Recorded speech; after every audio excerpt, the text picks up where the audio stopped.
Бәрекелді, ал жаңыз айтқан түрлеріңіздің дамыңыздар, баршаларыңыздың орындарыңыз бар. Бәрекелді, Майғазы әулетіне алыстан ат терет келіп жатқан, Маңғыстаудан келіп жатқан маңызды құлалар, келген қадамдарыңызға гүл бітсін шыққан хат түрлеріңіз құтты болсын дегіміз келеді. Бәрекелді, келіңіздер, күніңізге еліңіздер, қыз өсіріп, қыз берген айналайын сіздерден. Жайғазай, келе қойыңыздар. Баршаларыңыз орындарыңыз бар. Өзім жақпын көндірді. Әулеттің көндірі, нартай нағашылар, өзіміз жақтан да келіңіздер, бәрекелді. Келе қойыңыздар, жайғасай.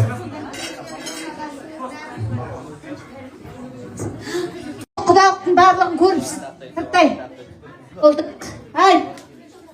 Менің мұрным құсап атыр ғой. Жазды күні аллергиясы бар, мұрным құсап атыр ғой. Мына жерде, енді менің маған бейтаныс емес. Менде Ақтөбе, Ақжан, Ақтау қуанып жатыр. Негізі адайдың қыздарынан жүрегінің түгі бар еркектер ғана қыз алады. Сондықтан да біздің баламыз бұл жерде батырлық көрсетіп тұр. Сол адайлардың қыздарының ішінде ең әдемісі, ой Аллай, қайнененің топырағына деген енесінен айырмайтын қыз тауып алғанда мен таң баршы. Бұл енді біздің Динара көзіне мақтап жатқан жоқпыз.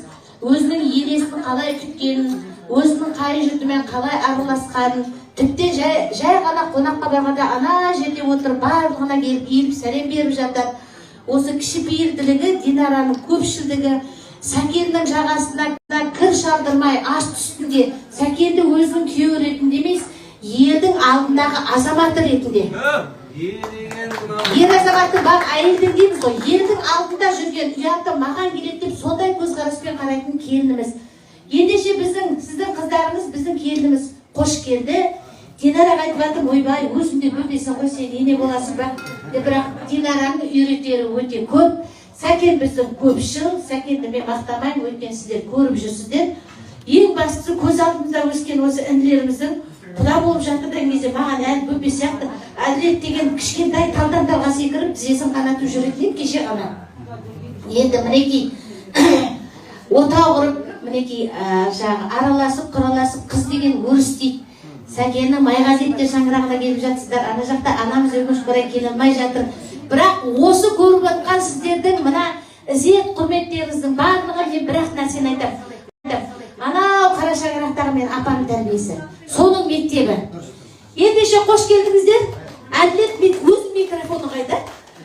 Екеумізге бір микрофон бар. Әділет екеуміз бастаймыз. Енді Данияр екеуміз бастаймыз. Әділет деп жатырмын, жақсы. Сіздер енді қош келдіңіздер. Бірақ дегенменен Данияр негізі қош келдіңізі үйдің иесі бір айту керек. Негізі. Отағасы бір қош келдіңменен ұқсатынды беру керексің дастарханға. Біз өткенде асабаның аты асаба, қазақтың салтында үй иесі.